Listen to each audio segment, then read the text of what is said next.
Hello. Happy Tuesday, True Serum Tuesday. Yay, another one. It's so funny when I see myself on here. So, I wish I could take my phone, but my dog is sitting right here down at my feet. Her name is Ella, and she's like, pay attention, but I can't put her on camera because she's too heavy. So, I am excited tonight because it's not a usual topic that people talk about for tonight. And tonight is really all about how you can continue to build fierce confidence, laser clarity, and passionate purpose about what you're doing. And all three of those things then allow you to make better decisions, or decisions with more discernment that align with really how you want to be living authentically, how you want to be interacting with people in the world. And so tonight we're talking about being a quitter.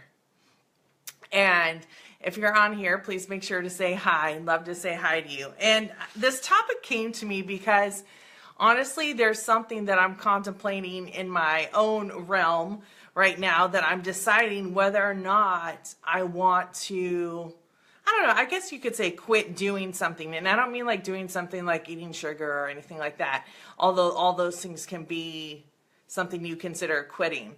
But a decision I made probably 3 or 4 months ago. Hey.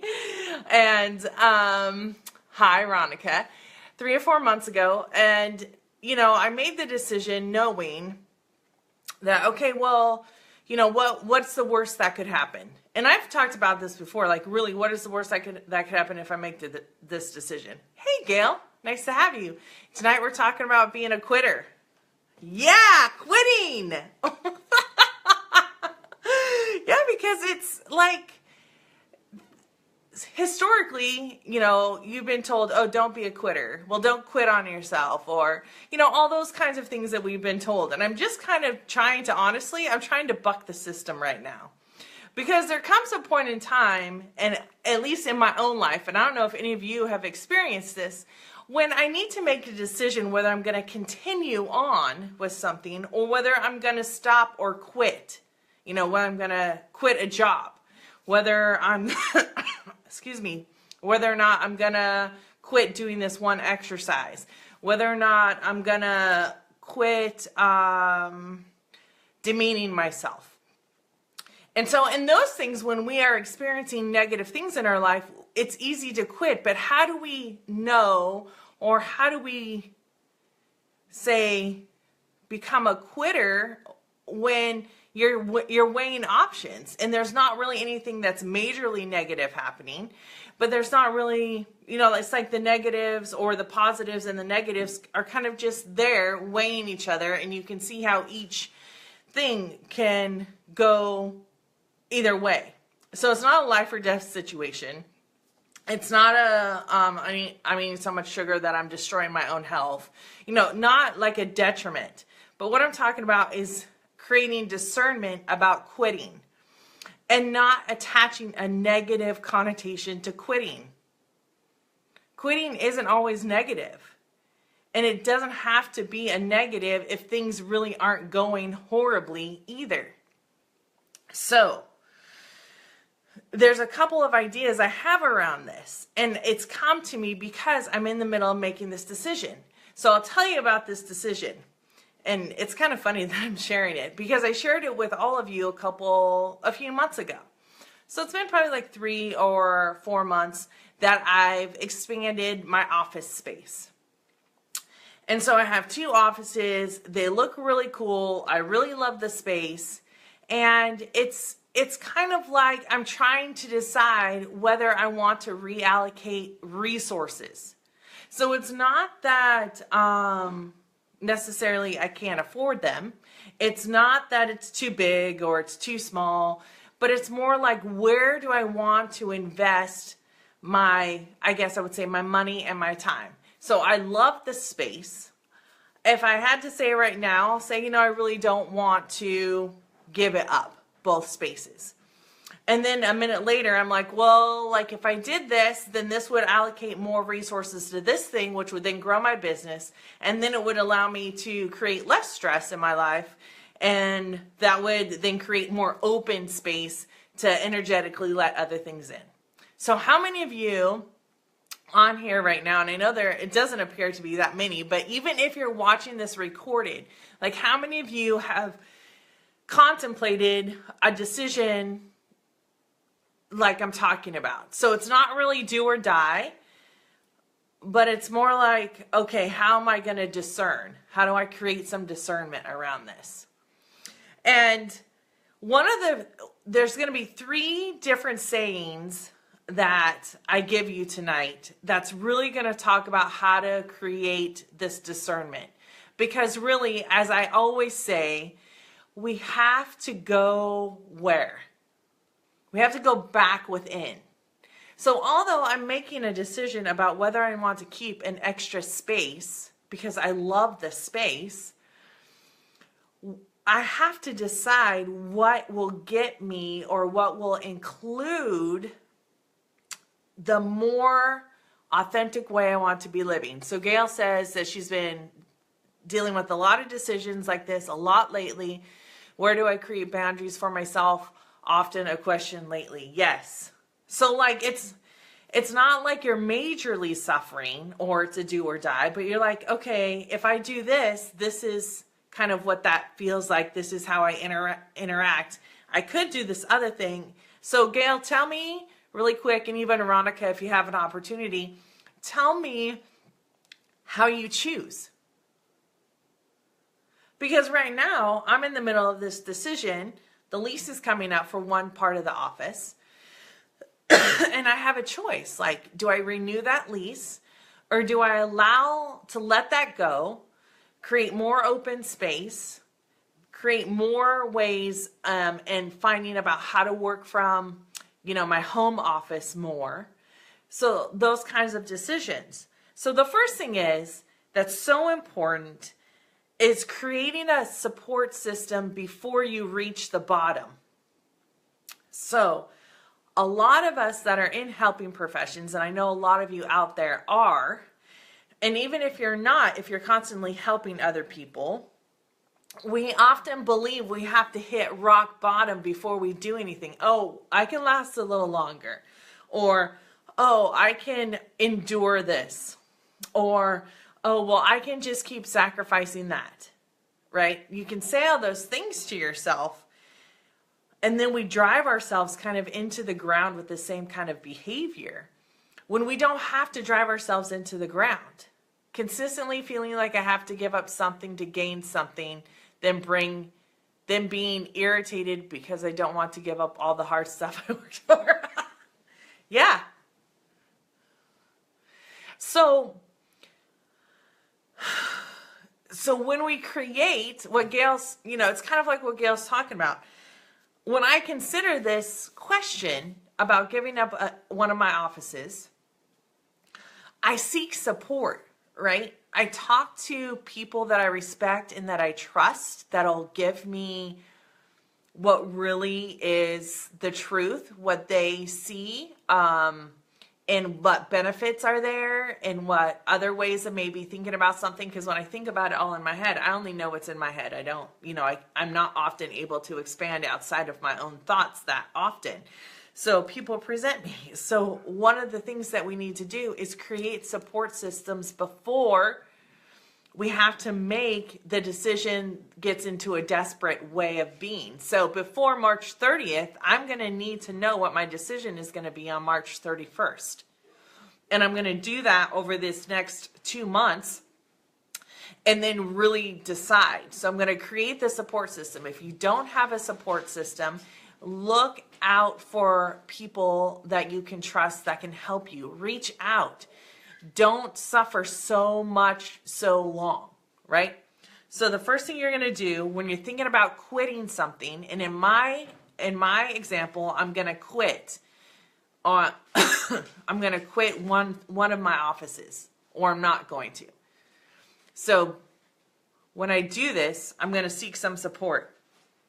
So Gail, the other thing too is like constantly feeling like I give up something.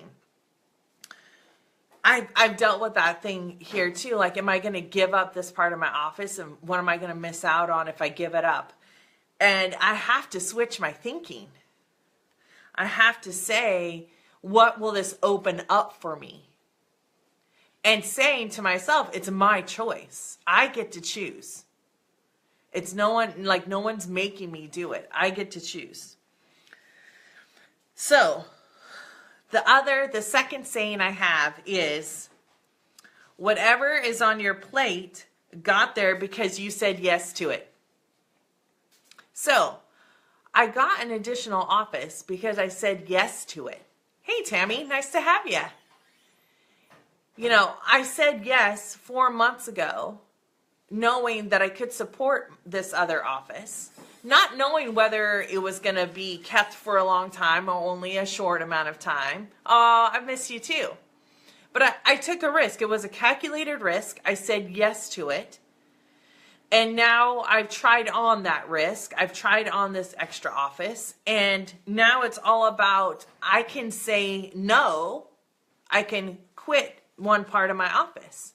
I can not renew the lease, but it doesn't make me a quitter. And believe me, it doesn't make me a quitter in the negative sense. And let me tell you this, a lot of you know this about me, is that I've opened this business 2 other times before and I've quit.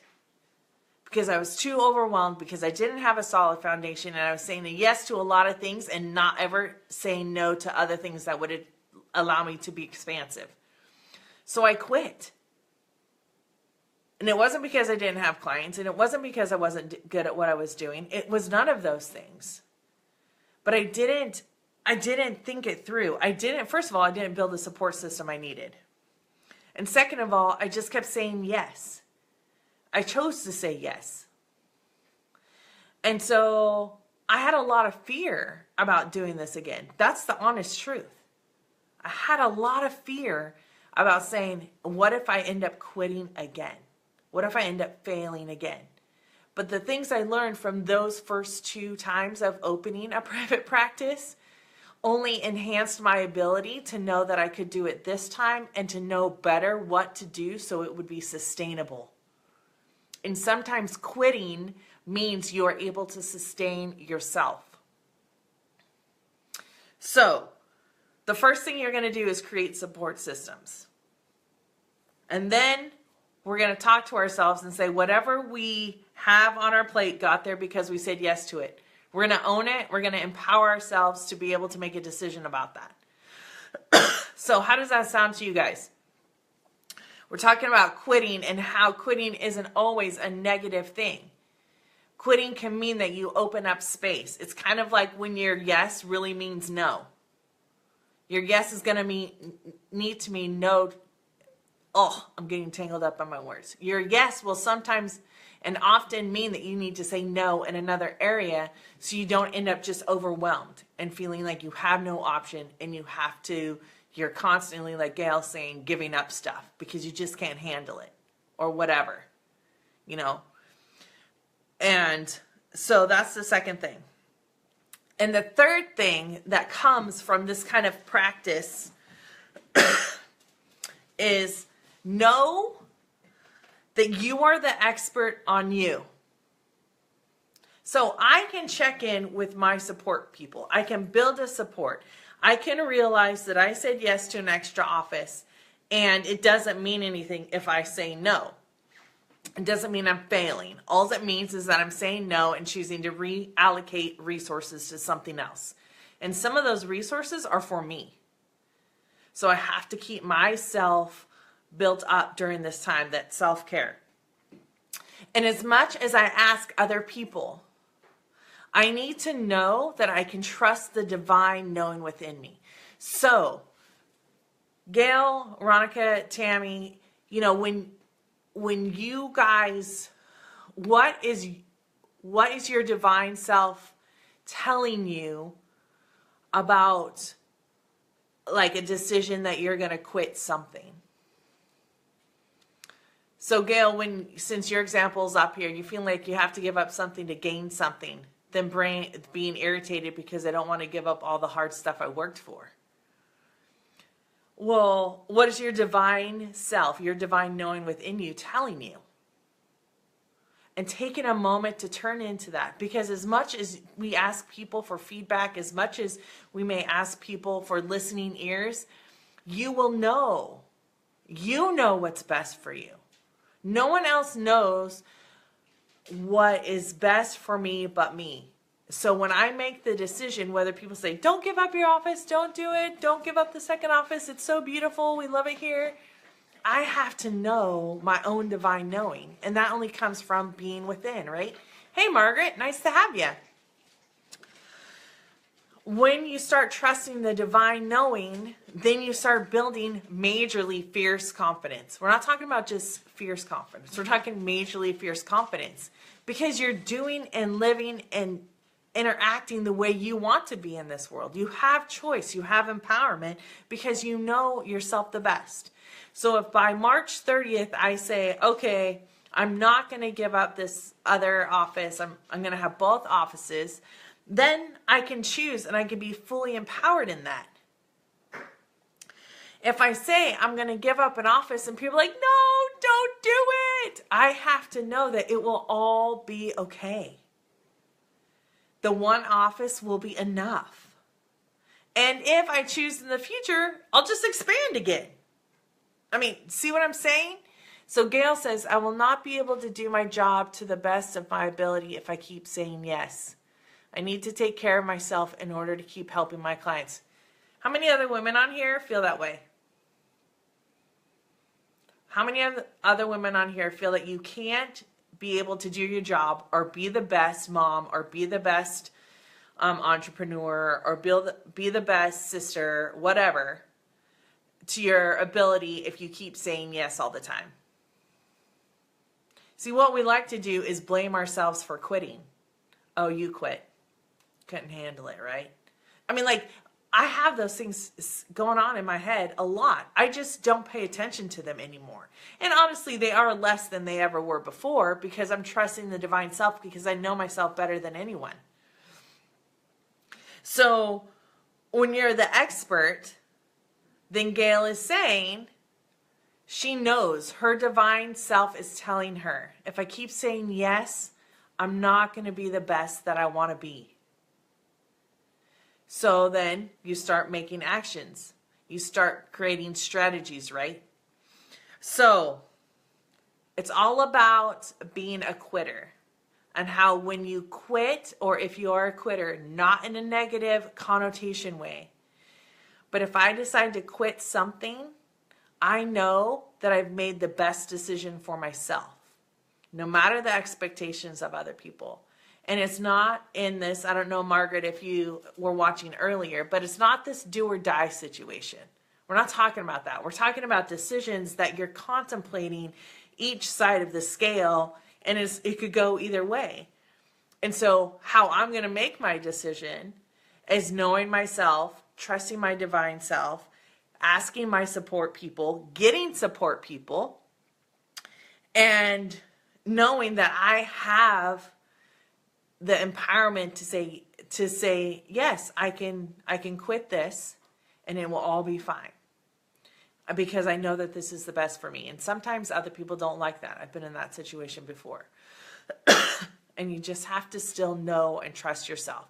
So Gail says, I have to not take on more private practice clients until I'm done with my semester of teaching. Yeah. And knowing that it will all just flow the way it's supposed to flow. So if I asked what I'd like to ask you guys, and those of you that aren't watching live, please contribute, because that's what this group is all about. This group is all about supporting each other. I would like to know, what is one thing that you want to say, or no, let me say it like this. What is one area or one thing that you want to be a quitter at? And I don't know if that's like grammatically correct, but I'm going to be, my contemplation is whether I'm quitting having the lease on an additional office space. So I am saying if I decide yes, then I say I'm a quitter at taking on this extra space. And that's all fine and dandy because I know why I'm doing it. I know what it is. that I'm headed towards. So Susan says, it says flash unavailable. Oh, is that the flash camera? I don't know what that means. Sorry, not tech. But we're talking about this quitting. So what is one thing you want to say? Yeah, I'm a quitter. And you can say it just like that. Yeah, I'm quitting. I'm a quitter. I'm going to quit this. So let me know in the comments one thing that you want to quit, because you're trusting the divine knowing. You're empowered that you can make the decision about what's on your plate, what's not on your plate, and that you can create a support system, right? Those are the three things. So when I talk about support systems, I want to remind everyone that the Vision Roadmap Workshop is already half full. Half full. If you haven't registered, please, please, please go on there and register. It's going to be on February, excuse me, it's going to be on February 16th, and it's going to be here in my office. It's a physical workshop that I would love, love, love to have you all in. And so make sure that you get the link that is posted at the top of the This Authentic Feminine Life. The link to that is on there. Go ahead and push on that link, and you'll be directed to the webpage, and then you can register there. So the spots are running out. It's already half full. Then the other thing I want to talk about is that there is a group program that's coming out. I'm very excited for it. It's going to come out in February. And I'm excited for all of you to get some more information about that and really learn how you can be supported in that realm of the mastermind program. There is a website that is up there, and I can post that website also on the This Authentic Feminine Life. So we have 155 members of this group now, and I want to continue to grow the group. Please make sure to share with your friends. Share with people that aren't living in the Reading area. Share with everyone that you know, all of the women that you know, so that if they possibly want to be included in this time, if they want to be included in a group of women that's inspiring, where they can be inspired and inspire other women, where we can have honest conversations, please invite them to the group. I would love, love, love that. So remember, I haven't seen any comments. What are the things you guys want to be a quitter at? What are the things you guys want to be a quitter at? Margaret says, save my spot. Margaret, save your spot, but you better register, sister. You got to register. The spot's not saved till you put your money in the bank. So make sure that you go on there and you get that handled. So we can because the cart will be closing shortly, and you should receive some emails about when the cart is closing. All right. So what emotions maybe that you want to be quitting? What physical stuff you want to be quitting? What kind of things do you want to, maybe there's something that you want to be quitting in your career, your business, maybe the way you do things, maybe you're ready to retire, but you're afraid to. Trust your divine knowing, get support and empowerment, right? Or your business. So for me, I've used my example of taking on extra space and now kind of releasing that extra space and quitting that extra space. It doesn't mean anything about my business. It just means that that's no longer in a direction maybe where I want to go, or it's not going to allow me to go in the direction I want to go. So thank you all for being here. I'm going to wrap it up because last time we went pretty long. I got all excited. Just make sure too that if you have friends that might enjoy this True Serum Tuesday, don't forget it's on my website under the blog at www.rachelfreemansowers.com. You can check it out there and invite your friends also to go and sign up for the mailing list or the newsletter kind of the blog, so that they can get these True Serum Tuesdays and be inspired also. So I love you all. Thanks for being here. If you haven't been here live and you're watching this, please, please, please comment below. The more comments we have, the more energy we have, the more ability we have to raise the vibe for each other. All right. I love you, and I'll talk to you later. Bye.